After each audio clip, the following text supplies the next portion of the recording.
into the field and has either live interact with or eyewitness a Sasquatch. Thank you for joining my live show today. This is the 11th of August. We are having a fantastic year in the field. It's amazing. I have a show on Wild TV that premiered this week. Last week was let's talk about that for a second. So I want to talk about two things before we get into the questions. So as you can see, I'm a bit of a Star Wars fan. There's going to be R2D2 in the background. I'm in a very active live house with people around. There's children running around, and if you find children annoying, turn off the show, man, because I love kids, and I'm a big kid, and I go by Toys R Us, and I just get totally stoked and excited and buy things. And hello, and if my audio is not fantastic, please let me know. We've had trouble in the past, but I think those days are gone. We've had at least 3 successful shows with no trouble with the audio, so that's fantastic. I'll hold my camera steady. So yeah, so in my uh, in my previous Wild TV show, I had a Shailene on it. Now I had a Shay from Vancouver, from the Okanagan. That was so I hate to say this, but that was so that's White Shay. She's a Caucasian, and Shailene, who was in my last show, that's on Wild TV right now, is hello everybody. Thank you so much for audio. Seems a little quiet, really. Maybe I'll talk louder. That's not good. But anyways, so where I took Shalene in that episode of Wild TV, and it's going to be everybody's going to see it. I know that a lot of it's supposed to be on the Cowboy Channel in the U.S. I don't distribute it, so it's Wild TV distributes it, and people that don't have Wild TV in Canada, it's a specialized network. So I guess the vast majority of you have not seen it. But anyways, we had tremendous success in the gosh, like the 48 hours that we were there, and those are the Sasquatch that I just can't believe the success I keep having with these individuals. They're uh, they're over in an area of British Columbia near Golden Ears National Park. I was introduced, or not, I think it's a provincial park in British Columbia. Uh, there's 2 troops of Sasquatch that I know of that are there, and there's a troop in Golden Ears that Randy Brisson introduced me to, and then there's this troop just outside of Golden Ears. I'm very convinced they're 2 different troops, and the Golden Ears ones were difficult, very strange. I was getting good success. Things were moving forward. Um, but it's a slow relationship. The Sasquatch that are outside of Golden Ears, just outside of Golden Ears, oh, holy crap! There's no there's no dating process there. We just jump straight into marriage. Is the only way I could explain it. Like they're just coming around. They're very excited about me. They're very excited about Shalene, and it's it's magnificent what happens. You know, I don't want to take the success that I get for granted, because people like Grover Krantz, Renee DeHinden, John Green, in their whole careers, all of them cumulative. Let's say they just did, even like John Benedigo before he met me. Let's say those 4 people, those 4 great men that have now passed away, in their entire careers, and let's say they just did 40 years each, so cumulatively 160 years of Sasquatch research, they never had that much success on any day. Period. So it's hard for me to, I know people want more. They want new footage. I don't know what they want, but that's tremendous success. And this isn't finding Bigfoot. No disrespect. Nothing is being contrived. There is no audio. We're not twisting our words around. We're not deceiving people. It's I do things like my friend and mentor Survivor Man does. When it happens on camera, you get to see it, and that's it. So we'll talk about things that have transpired, but beyond that, it's all real. What we do is real. This is real, legit stuff, and so I don't take it for granted. But anyways, and then the episode that played this week, I'm getting my expeditioners to watch that episode because they're going there. So there was, I call it the Darren episode. A couple weeks ago, they played the heck out of that. That's in Radium where I'm doing my research right now, and I don't just say in Radium because the area where I'm doing my research now is brand new as of 2 years ago. So most people don't know about it. It's just a spot that I had to go to. My original area was compromised by a jerk, which happens to all of us. Once in a while you run into a narcissist, and I ran into a horrible, evil narcissist, and that and I do say evil, like an evil person that I worked with for a while, and that horrible narcissist is in the spot that I was at and kissed my butt. I'm doing better in a different spot, and it's the people that I'm taking out there. There's always a risk of losing your spot and having somebody damage it, but the the colleagues that I'm working with now, specifically, there's four of them, four different people that I work with that are kind of locals, pretty much locals. These four men are amazing. I trust them implicitly, and my relationship with them is fantastic. And that's all I have to say about that. So, beyond that, those four men, there are other people that come on an expedition with me, and they're from other parts of the world, even the continent. So, it's all just going very well. Yeah, and those episodes are amazing. So, everything that happens in those episodes is absolutely legitimate. Just quickly, so Darren saw a Sasquatch while taking a pee break, had a vivid encounter, and then I can't believe the stuff that happened in the episode with Matt, Darren, and Bob.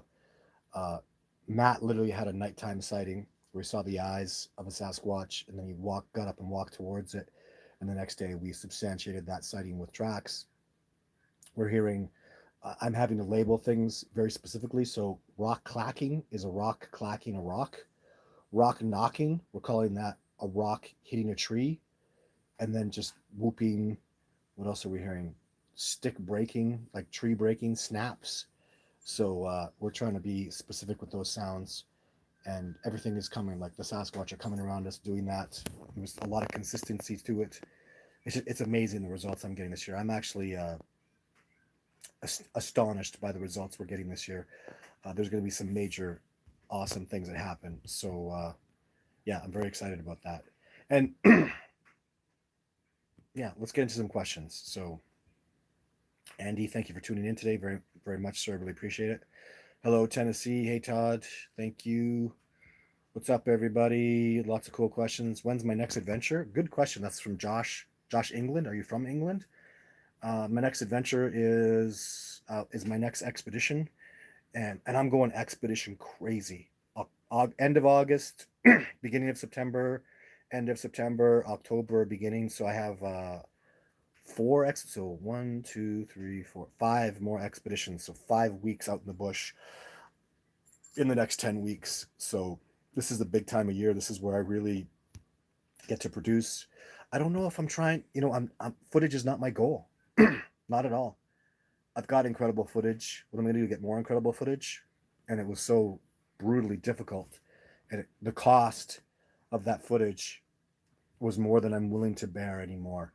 You should know that when I filmed Jake and Jane, I really upset the Sasquatch and Radium. It damaged my relationship with them, sneaking around like that, being a jerk and being deceitful and filming them the way I did.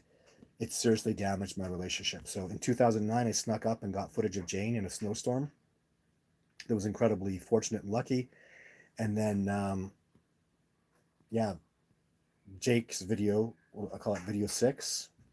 I mean, that just really upset the Sasquatch that I snuck in there, got that footage, and I can never do that in that way again. I have to come up with another. You have to understand too, for me to get footage, it's like I go out 10 times, 20 times, 30 times before I get a piece of footage, like 30 weeks, and it's really, and when it upsets the Sasquatch, it put me back. Like you'll notice since 2010, when I got the Jake footage, just I guess every 3 years I get a piece of footage, but that's just a battle. It's been so hard.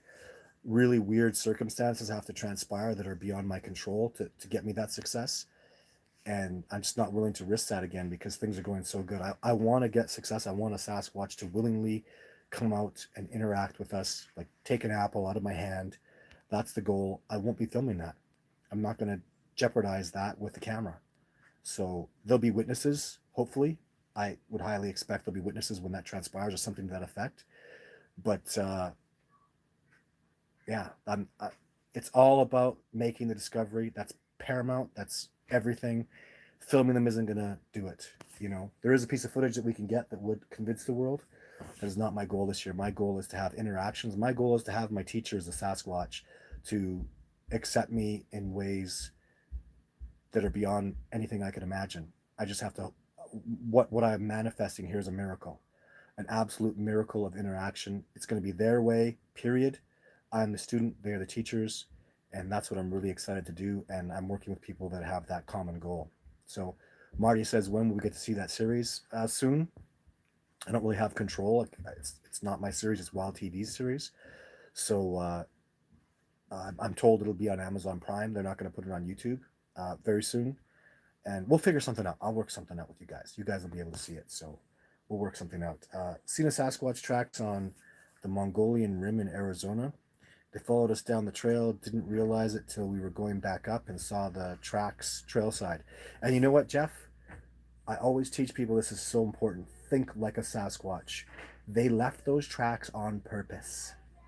They're the ultimate trackers in the whole world. If they didn't want you to see their tracks, you'd have never seen them. They don't have to hide their tracks, they just simply don't leave them. And you need to understand, Jeffrey, that I think that's very, you are special. Something is special about you, if indeed this story is true, and only you know the truth behind that or not. There's no way a Sasquatch, he purposely left those tracks. My teachers, the ultimate trackers that have ever lived, don't make mistakes like that. I wouldn't make that mistake. If I was following you around, you never know I was there. Not in a trillion, billion, gazillion years. Don't make those mistakes. And I'm down here, and then there's native trackers, and then there's a Sasquatch. You can't.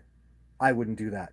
They would never ever in a billion. These guys are. You understand what I'm saying? The levels of amazing. They did it on purpose. Congratulations to you for having the insight to see it. I guarantee you, when you looked at those tracks, they were watching you. Like, wow, he saw them. He picked it up, because they probably do that 1,000 times, and most people walk right over it and don't give it a second thought. So you had the insight, the genius, I'll give you, to recognize that there were Sasquatch tracks, and that's what they wanted, and they're reaching out to us, and they're doing this on purpose, and that's why I make this discovery happen. Because they're communicating with us, they're trying to get a message to us, right? They don't have to. They could remain hidden. I'd never knew anything. Hey, Kyle, thank you for tuning in today, my friend. How are you? Working on some stuff, sir. Kyle is my New York colleague. He's the one that got me to go out to New York. New York is 3 episodes of the series for Wild TV, which is really cool. And Kyle is becoming a bigger and bigger important part of my cooperation all the time. I found a name for a young one in the clan. What? I finally found a name. So this is Steve, and I've seen you a lot before, Steve. Thanks for tuning in. I finally found a name for the new young one in the clan I know. Cricket. That's cool. He has the same colors as his grandpa and curious nature as his mother. He walked around the cabin imitating Cricket. That is so cool. Good for you, Steve. That sounds really cool. That's awesome. Congratulations on your success. Man, yeah. I hope you're sending stuff and talking on the chat room, Steven, and sending stuff to Bigfoot Encounters at Gmail. Yeah, that's great. I'm sure we'd all love to hear more about the success you're having. Congratulations. I live here in central Illinois, and I believe that there are some that live underground around here. Huh. Underground. Don't have any evidence of the living underground, and I've never heard that proposed before. Caves, seen them like what I assumed they had dug out caves by ripping rocks out and smashing caves open a little bit. Never seen any. I have never seen any evidence of them uh, living or going underground. Not to say that it's not doesn't happen. But I'm very intrigued by that and very cool. Bears certainly do that. So yeah, wow, congratulations on that success. I'd love to hear what your evidence is. Bigfootencounter at gmail.com. I'd love to hear your write up and know what's going on with that. So um, yeah. So Brenda, hello Brenda, thanks for tuning in. Been reading reports of Bigfoot in Arkansas, my home. Didn't I have a lady? It's funny you mentioned that. I have a lady I just spoke to today. She lives in Southern California, and she hikes and goes out all the time. And she just told me that she had a successful sighting in Arkansas. So yeah, and I haven't. Gosh, it's hard for me to keep track. 51 states. They're not in Hawaii. At least I don't think they are. I'm quite convinced, not formally, but I'm quite convinced they don't exist in Hawaii, based on the habitat and based on the locals. So, hi Todd, just found your research. This is from Kara, and I'm hooked. Well, I'm glad to hear that, Kara. I live in northern Boston on the NH border, uh, but my father was born in Edmonton. Oh, I was born in Edmonton.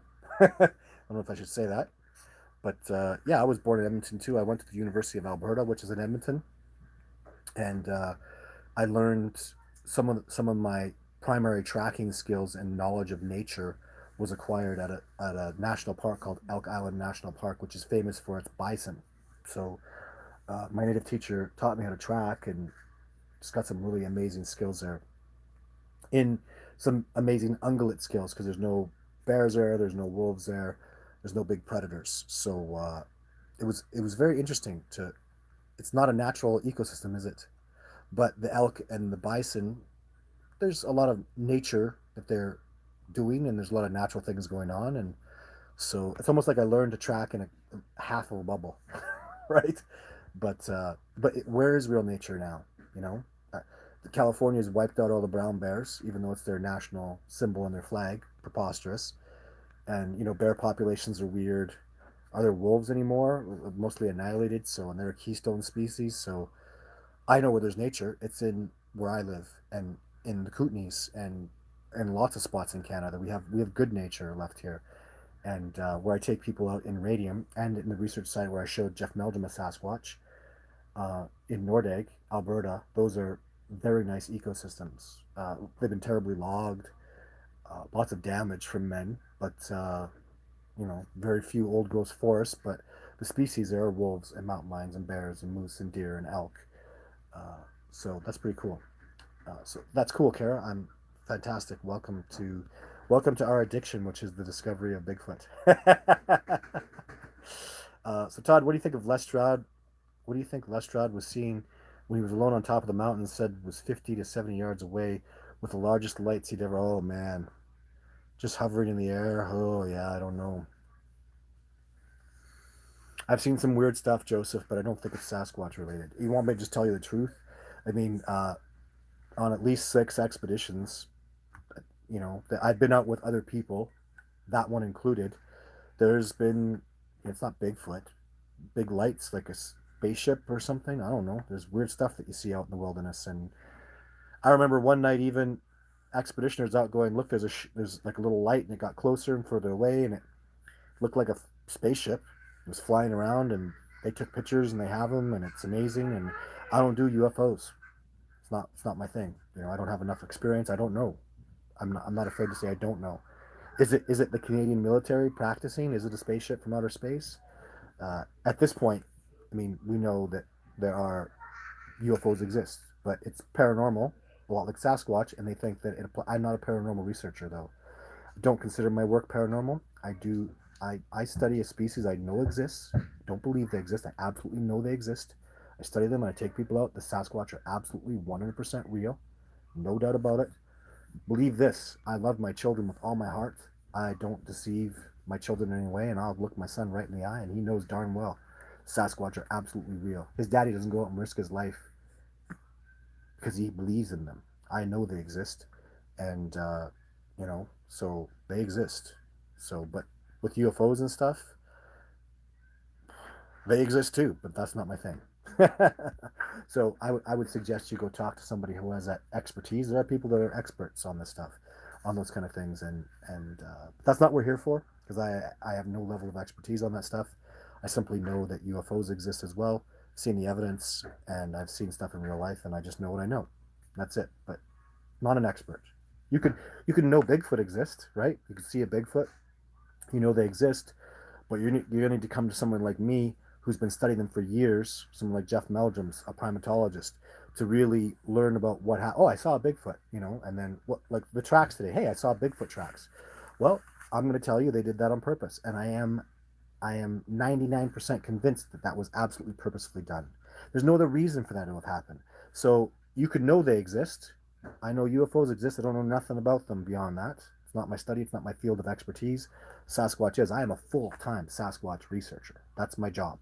When you see me on the news, when you see me anywhere doing anything, oh, that's Todd Standing, the Sasquatch researcher.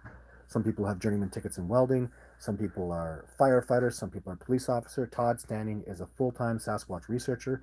You can snicker and laugh and whatever you want to think. Good for you. That's what I do. That's my living. That's my job. That's why people make donations to me. That's why people come on an expedition with me. That's why people watch my TV shows. That's why you're watching my YouTube channel, right? It's not because I'm pretty.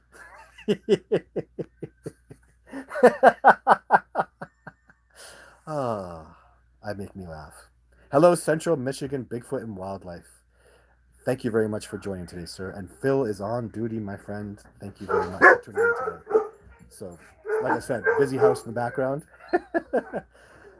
Manifesting beautiful life. What part of Arkansas, Brenda? Please answer that question, Brenda. Very interesting.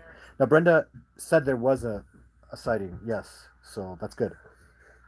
Hi from MD. I know I heard something overwhelming in Morgantown area in Pennsylvania, and so this is from Louis Hemingberg. You know, when it comes to just an audio, when you just hear a Sasquatch, people like potentially Lewis here heard something overwhelming. That's what really gets you about a Sasquatch when they interact with you just through audio. Can you stop it, please? This is my little girl here. She's trying to be a suckle. She's very handsome, but she's shoving me right now because she wants affection. Anyway, like I was saying, with the audio, when you hear them. Like it's guttural. It's deep. It's louder than a man can be loud, right?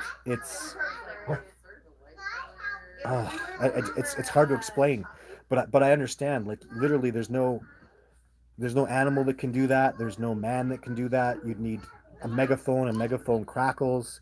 So there's a lot of people I know of, a lot of people that have just heard Sasquatch, and almost verbatim. I know I heard something overwhelming in Morgantown area, Pennsylvania, and you know, I've even heard audio online on a reserve where there were these screams out there, and I'm extremely convinced that's Sasquatch, because I mean somebody out there with a crystal clear Dolby Digital surround sound set of speakers blasting it, maybe, but I don't think so because I don't hear that distortion in a megaphone. I hear perfect clarity in a like speaker, perfect, crystal clear, booming, pounding clarity with bass and highs and mids. Perfect. Too loud, you know. And it's not. And when you're there, like when you're with me, and you go out in the wilderness, and you're hella middle of nowhere, there's no guy out there with a freaking $10,000 stereo blasting sounds back at you. It's not. That's not reasonable. And there's not some group of guys traveling around North America with $100,000 stereo system booming sounds for fun when we're finding tracks and having sightings. I mean, the alternative is preposterous.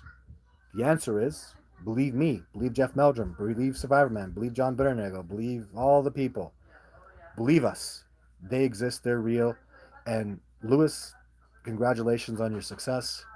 Um, with the sounds, they could be telling you, they could be adversarial, they could be aggressive, they could be warning you off, they could be trying to scare you away. So sounds can work both ways, or they could be, calling to you, and it could be a real positive thing. So one way or another, though, you had an interaction with the Sasquatch, and congratulations. I would love that to happen. I do love it when it happens. It's a good day when I hear them. I've never heard them aggressively call loudly to me, so I don't think so. Anyway, not like I guess it's a loaded gun, but anyways, I'm always at the end of the day when it's all over and said and done. I'm really grateful for any kind of encounter that I get. It's a wonderful learning lesson. Alto Gaston, love so much, man. Thank you very much. You should see thanking me for all I do. Your videos have convinced me these beings are real. Thank you. I'm glad, and you're welcome. You're welcome. Much gratitude for your support, listening to the shows, and anything you do. Just I always say that, and some people, they're not in a position to make a donation. That's cool. Watch the YouTube videos, let the commercials play. I get 0.00001 cents out of that. It adds up. But I feel like you support me just by giving me out that gratitude. It goes out to the universe, and I feel that energy, and it makes me powerful. So, you know, I don't know. I just I feel a lot of love, and there's a lot of weight on my shoulders because it's a big responsibility that I have to, push forward to the success of this discovery. And that love and that positivity, it goes out there. It matters. It's karma. It means a lot to me. And thank you, because I have no intention of going anywhere. I am a young man. Maybe a little bit of white coming in here, and maybe I've had some hard times in the last couple of years.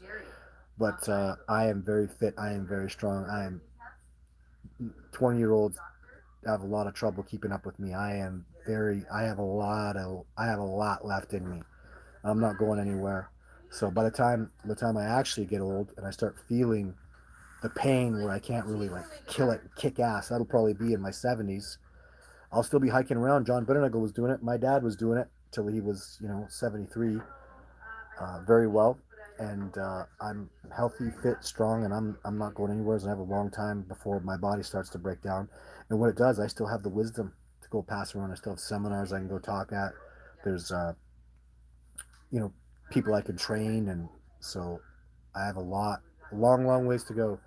And if if not me, maybe somebody I train, maybe young Kyle that I talked about today.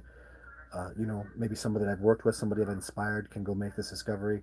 So you're all part of the Discovering Bigfoot cooperation, and like it or not, just even by listening to the show and listening to what I have to say, you've participated and your energy's out there, and we want the discovery of Bigfoot. I think that's something very universal with my supporters. Obviously, is we want this discovery and we work very hard for it, and I am devoted to it. And when you support me, uh, that's it, man. I fight for this discovery. I bleed for it. I will do what if there's no wall, there's no mountain too tall, there's no ocean too deep. I won't swim to make this discovery. And if you've seen my movies and you've seen the Survivor Man will tell you that. Jeff Meldrum will tell you that. I walk through the gates of hell and kick ass through it to make this discovery. I've sacrificed so much for this, and I've already achieved tremendous success, and nobody can ever take that away from me. So nobody ever can take that away from us, all of us, right? It's all for all of us. So Todd, you're going to come up against a lot of walls, man, including the government. You're true. It's true. I mean, kind of like what happened when you tried to get them officially recognized. Uh, they're professional and they know about it. Well, you're right, but it's like that with anything. Any great task that Gandhi did, or Martin Luther King did, or Jane Goodall did. Walls every day. That's what our job is to fight and break down those walls, and that's fantastic. Unknown. I'm a Native American and I appreciate this work. I don't know if you have heard of the Oklahoma rep that was putting in a bill in Oklahoma to have open hunting season for Bigfoot. Isn't that ridiculous? Very disrespectful, especially to Native Americans and the First Nations people. That's very disrespectful. Uh, the indigenous people of North America have a high reverence for the species, and that preposterously ridiculous bill is very disrespectful for those of us who know that Sasquatch exists. And it's colonialism, degradation, civilized moronity at its best, right? Absolute civilized morons uh, being very disrespectful to those of us who know and those of us. Just very disrespectful. Clearly, to me, it was very likely just a publicity stunt, but quite disrespectful. Yeah, that's what I have to say about that. So, um, and it's not a topic I'd like to give any power to. Just because that's all they want is they want people to talk about it, and they're having success, and I just shake my head and go, really, you know, wonderful, good for you. Hope you had fun, and for those of us out there risking our lives to make this discovery happen, literally. So John Bitternagle did it. Jeff Meldrum did it when he came on an expedition with me, man. He went into bear, wolf, mountain lion, hell habitat. That man didn't know me from a hole in the wall. I could have, and he went way back country. We could have gotten lost. We could have gotten killed. Jeff Meldrum risked his life in my movie. Don't kid yourself. Jeff Meldon was out there in the backcountry. I had a bad day with John Bitternagel. We were so far back out, and he thought we were lost. I knew exactly where we were, and he got very scared, and he should, because he didn't trust me, and I didn't earn his respect at that point. And there was a point where John Bitternagel broke down, very upset with me. This was like day one. He thought we were lost. He thought I was going the wrong direction. And I asked him, I said, John, if you just hold on for a second, there's a trail over here with a broken tree trunk and right across the trail and a creek over beside it. Give me 20 minutes and we'll get there. And there was no sign of a creek. There's no way I could have known there's a broken trunk. I explained the trail to him. And we were hiking through backcountry wilderness with just trees and bush. 15 minutes later, I always under promise and over deliver. 15 minutes later, we came out to the trail, broken tree trunk, creek, and our tracks were on the ground there. And you could see, and I showed him our footprints. And then he was calmed down. But you got to understand, this is life risking stuff. I could have killed Survivor Man. I could have I could have led Survivor Man to his death. He's a very, very brave man for following me. He has excellent survival skills, but I take him to a wrong spot. I do something foolish. There's an avalanche happens. The cliff isn't stable. I mean, how am I even to know if the cliff is stable? We slept on cliffs. Survivor Man and I slept on cliffs. He risks his life like bat crap crazy. Boy, does he risk his life. Survivor Man he just risks his life so dramatically. He shouldn't be able to get life insurance. He's a thief for what he does for life insurance companies because that man is constantly risking his life in ways that will kill most people. It's very, very, very dangerous what he does. I don't know how else to explain it. Like, it's extremely dangerous. If you represent Survivor Man and you're his insurance, you're a dumbass. Like, you're a complete moron.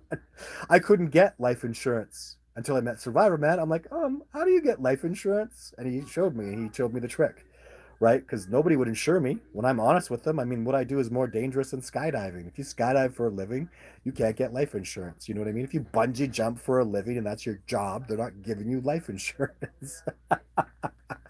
And what we do is more dangerous. The odds are more dangerous. I'll tell you. I sat down when I went missing back in what was that, 2008. I went missing. Search and rescue went looking for me. All that stuff. So after that time, the RCMP sat down with me and told me, says, 1 in 10 people, I think those are approximately the odds. 1 in 10 people that do these things that you do don't come out alive. And I go, oh, so they go, so if you do 10 expeditions, the odds of you dying are pretty much 100%. You do 10 7-day expeditions, 100% chance you'll be dead. And I went, oh, I've already done 40. Go to do 40 more. So what's really happening is you do rig the game. I do move in a certain way. I've learned to track in a certain way. I have learned to survive in nature based on what the natives do and what the natives taught me, and it's rigged. I rig it. So bears don't mess with me. There's reasons bears don't mess with me or haven't messed with me yet. And when they do mess with me, they do mess with me. And when they do, though, I know how to manage it. I know how to deal with the situation. And it's not, some people get out of the vehicle and go take a pee and get attacked by a bear. And then I met a guy who went out, took a pee out of his truck, just over by the side of the road. Bear attacked him. He's like, how many days have you spent in the backcountry? Over 1,000. Not off the highway, in the backcountry where there's no highways, there's no roads. Backcountry, crazy wilderness. Over 1,000 days. I've been sleeping and staying out there. He spent 5 minutes on the side of the road and got attacked. I've spent what, hundreds of thousands of minutes, and so there's a reason for that. We attract certain things. I see people moving like deer and I go, man, you're dangerous. You're in danger because you are prey. So I don't move like that. There's just so many levels to this that people don't talk about. The spirituality of it, the telepathy of it, the physicality of it, the body language. There's so many levels to this. It's taken me so long to learn. And that's why when you come out on an expedition with me, just like Lestra, just like John Bernardo, just like the dozens and dozens of other men and women that have been out in the wilderness with me, you will be unharmed. I don't take any risks. It's a rigged game. I fix it so your safety is a priority and everybody comes back. So one way or another, and actually I've had no injuries. Nobody's ever been physically attacked by a wild animal on my expeditions, ever. So we've been charged, but I'll tell you, any mountain lion or bear that charges at me, he does it once. and then I will fix his little ass, where he will fear me, he will smell me, and they will run. I'm learning that bears and mountain lions that have messed with me once, and I teach those buggers I am the highest level of predator out here, except the Sasquatch. They teach their offspring to fear me, and that's why I'm having such good success now. There are bears running from me, terrified of me, and 3, 4, 5 years old, 6 years old, and I'm like, man, I never taught them to fear me, but their moms did, and their moms taught them. You smell that maniac, that guy over there? I have a smell, and I have a thing about me that the bears can pick up on. You better run, because he has no sympathy for your predatorial, uh, anything predatorial you do towards me. I'm not prey, and you don't treat me like prey, because I'll eat you. So, um, Joey asks, when you were surrounded by him, not him, by multiple Sasquatch individuals, you could hear in your voice, yeah, I was having a bad day. Survivor Man called it a panic attack. I only ever had my first panic attack about a year and a half ago. So it wasn't a panic attack. I was just really in a shitty place. No sleep, no food, tired of being tormented by the Sasquatch. I was tired of it. I didn't want it anymore. I just wanted to go home. I was done. My only panic attack I ever had was when I was in a dental chair and they were working on my molder. I couldn't close my mouth and water was dripping down and choking me. And I couldn't get the dental dam off to swallow. I couldn't even freaking swallow. So that happened in a dentist chair just a year and a half ago. That was my very first panic attack. Scared the hell out of me because I'm choking to death as I got this goddamn dental dam in my mouth and they're doing work on my teeth. So it had nothing to do when it comes to the wilderness and wildlife. I don't really, I just don't panic. I feel fear, don't get me wrong. I get afraid, but panic is a whole other level. And I felt it and I've experienced it now. So, Sasquatch Anonymous. Hey, Todd. Looking good, big guy. Thank you. Big guy. I'm 6'3", so not terribly. I I don't get mistaken for Sasquatch at 6'3" and 220 pounds. What's the most recent evidence you've uncovered? Just curious. It's just been the rock knocking and clacking in tracks, a busted tree. It's been amazing. Apples getting taken again. Man, it's been amazing this year. I'm so excited. So excited. Probably, so like the Sasquatch have found a spot. So where my base camp is, they found the high ground and they rock clack from up there. They rock knock on a tree and they broke a branch in a tree up there. It was amazing too because we went up there and found that spot where they were making these sounds. And then 3 days later or so, we came back and a tree that's right up there that's growing kind of weird. They snapped it and we heard that snap sound, for God's sake. We heard them snap it. So they're showing us all this stuff. They're coming around. Lots, again, just had a sighting this year, for God's sake. My new colleague and friend Matt and his dad Bob. Oh my God, these guys! They're just like, they're so soulful. They're so, they're. I don't do this lightly. I don't do this at all lightly. But they're good men like John Benernagel. Good, that and John Benernagel was like they broke the mold. And then I meet Bob and Matt, and they're just really, really gentlemen, like gentlemen. And they're getting really great success and I'm so happy for them, literally having the time of their lives, breaking paradigms and doing stuff that they never dreamed possible. And and it's right alongside with me. I never dreamed that I would be able to witness and be around for this kind of success. And it's been totally amazing. I remember literally, so Matt's trying real hard to be skeptical. His dad's there going, man, those are Sasquatch. And Matt's like, but could it be a bird? They always come around at the same time. And he's trying to make, he knows it's preposterous, trying to make excuses for the sounds that we're hearing. But I remember him like the third time, I think it was day 5, and it was the third time they came around. They were rock clacking and running through the bush and stuff. And he just looked at me and said, "Oh my God, Todd, there are really Sasquatch out there." And I just smiled and I go, "You know they are, brother. They're there. Like nothing else can be doing that. Nothing else. Nothing. Nothing. Nothing." And I believe it was actually probably the day after that that Matt was the one that had his incredible, incredible sighting, just amazing. And I'm so happy for those guys. It's just been amazing. So UFO Don, watch Survivor Man. He's too Hollywood for me. Really? Wow. I appreciate, I respect your opinion, but Survivor Man's Hollywood? Who is, who is not? Like Bear Grylls is fake. His show's fraudulent. fraudulent. It's a lie. He's teaching stuff that is a lie. If you do the stuff he does in survival, you will die. So he's a fraud. That's Hollywood. That's absolute garbage crap. Survivor, man.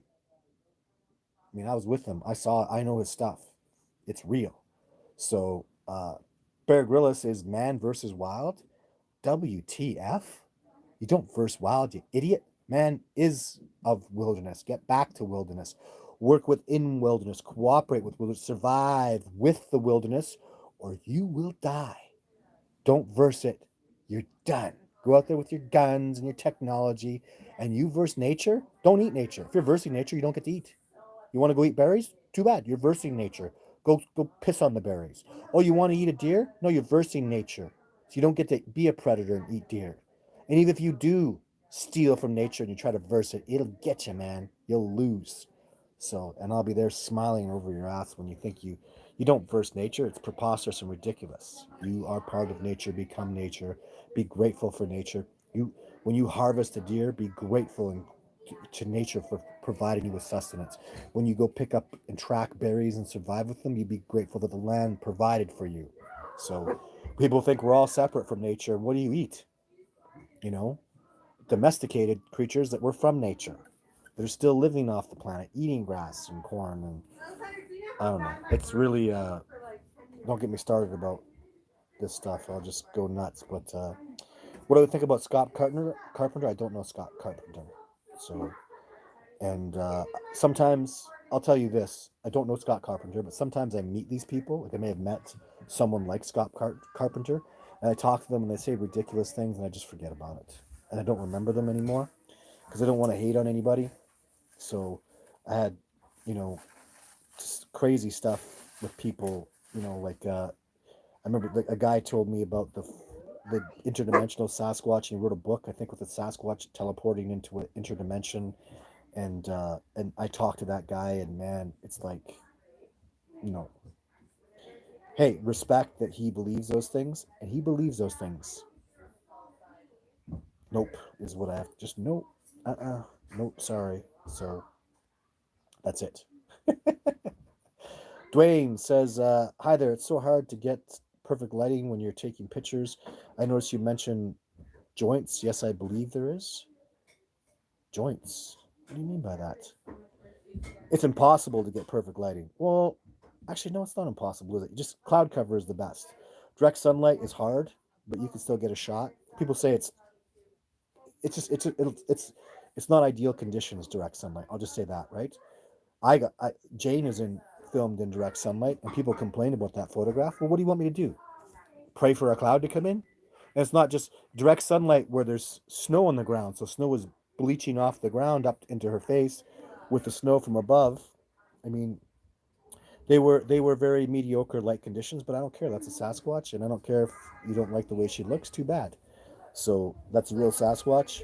Other people have witnessed Jane and seen her. She's real, man. She's legit. So yeah, it is difficult. So, anyways, I don't know what you're talking about. I noticed you mentioned joints. Yes, I believe it's there. I don't know what you mean by that, joints. Tell us about some of your interactions with friendly Sasquatch outside of Gold. Okay, what's really in that episode? They they like to throw boulders around, crashing boulders, smashing boulders, just to show that how awesome they are. Um, Heard them rip a tree out of the ground. Went up and saw the tree ripped out of the ground. Is that is that friendly? Maybe it doesn't seem so friendly. I'm just like in awe over it. It doesn't scare me. I'm just impressed with their power when I see it. It's in the episode too. I literally pick up a tree that was ripped right out of the ground in in a place where I've eyewitnessed them.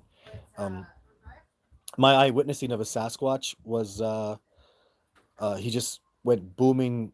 He was booming along. I could hear him boom, boom, boom, boom, boom, and he just came to a top of a tree, a top of a little bush area, walked over the trail and back in. And right as it was kind of cool because he had his back to me a little bit as he was walking across the trail. As soon as he got into the wilderness, he twisted and turned his body and looked at me and kind of sideways stepped off. It was it was very cool. He was showing himself to me, and he was magnificent. It was amazing, totally amazing. I don't think I've never publicly talked about that sighting that I had. but they make really cool chimpanzee kind of sounds, really high pitch. They seem to get up in the trees in the distance and make these high pitched chimpanzee like sounds.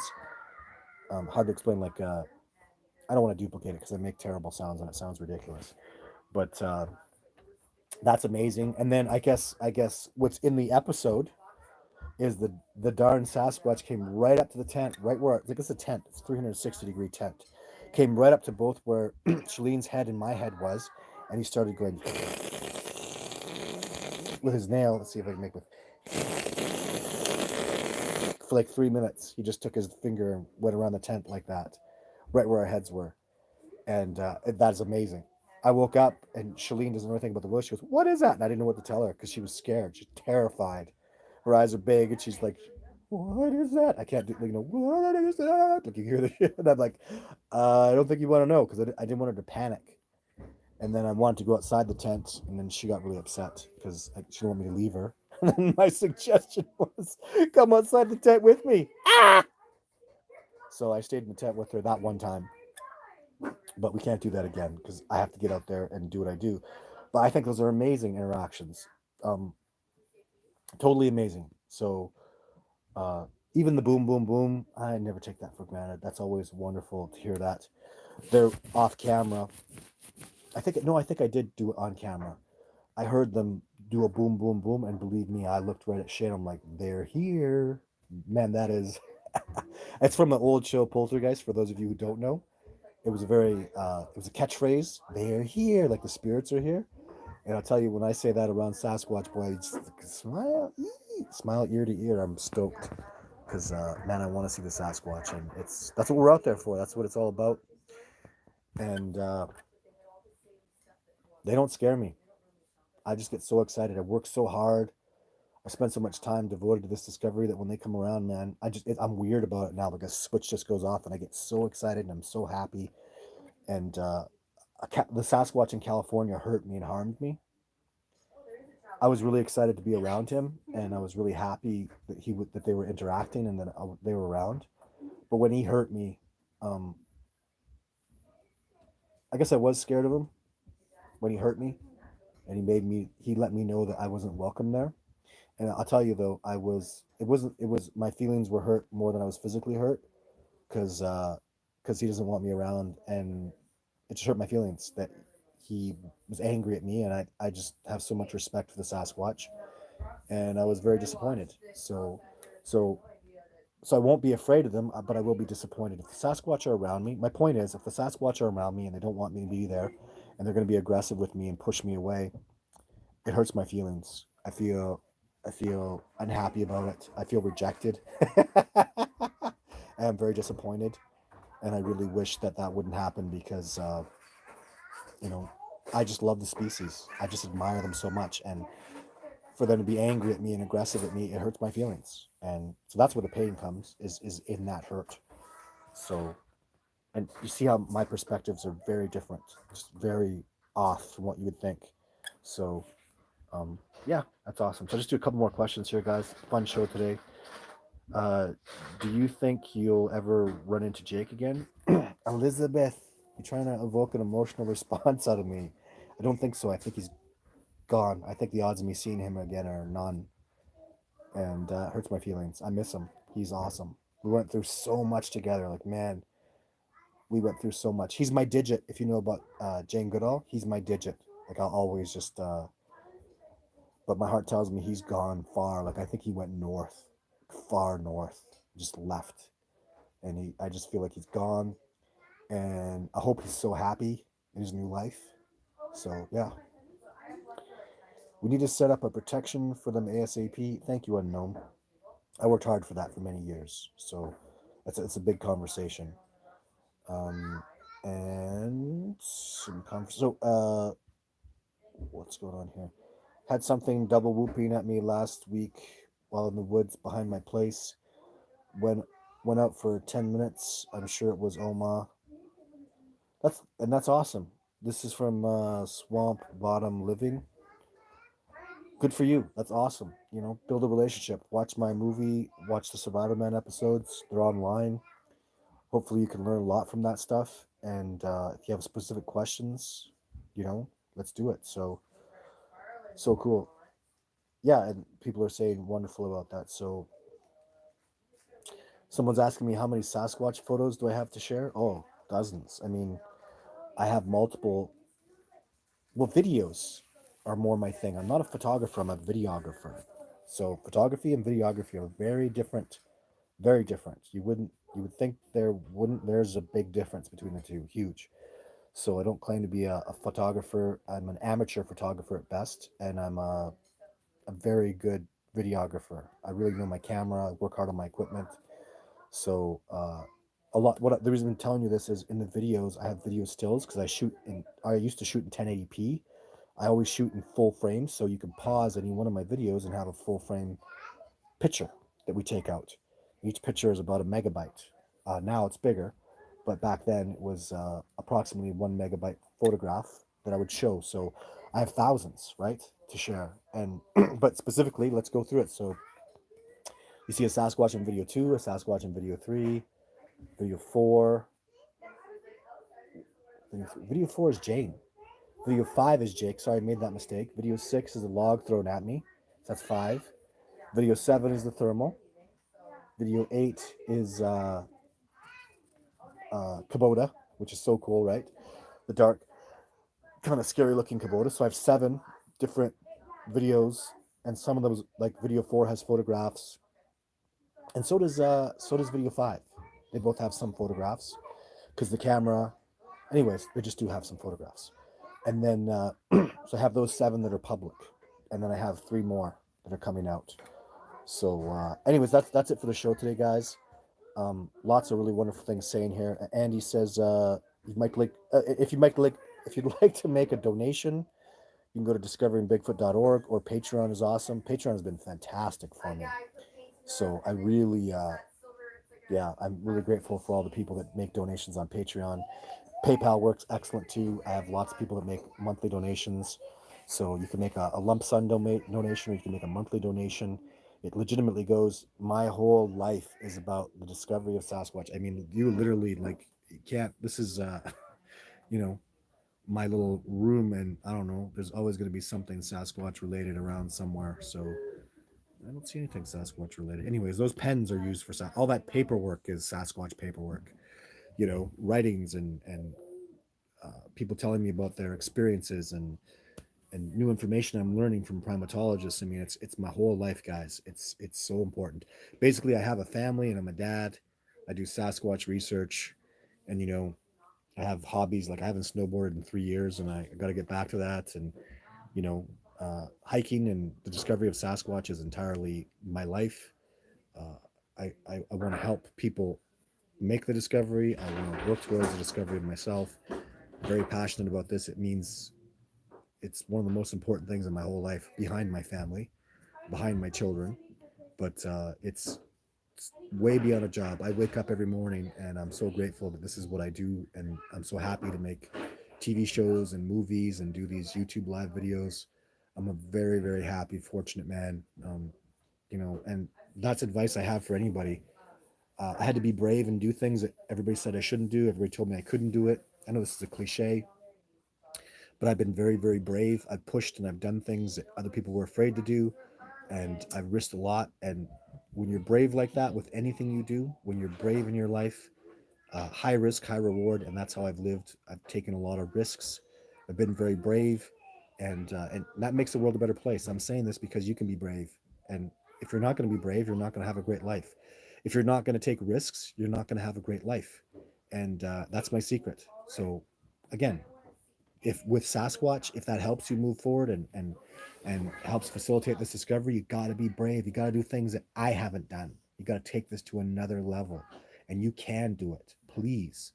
The discovery is very important, and anything else you do in life, if you're a geneticist and you're working hard, do be brave and take risks. If you're, I don't know, in your business, in your real estate ventures, be brave with things, take risks, make the world a better place by being brave. Stand up for against tyranny, you know. Stand beside what's right. Don't allow people to lie, you know. Stand up and be brave, and that's what makes this world a better place. I know this discovery is making the world a better place, millions of people have seen what I'm doing and support me, and I'm so grateful for that. Thank you so much, guys. So let's all be brave and fight to make this world a better place. And you make a difference. You really do. Everybody does. Go be brave. Don't be a zombie. Stand up for the truth and what's right. And thank you very much for tuning into my show. And I don't know if I'll be on next week. 50-50 I'll be on next week. But yeah, you never know. Stay tuned. Thank you so much again, and I'll talk to y'all soon. Take care.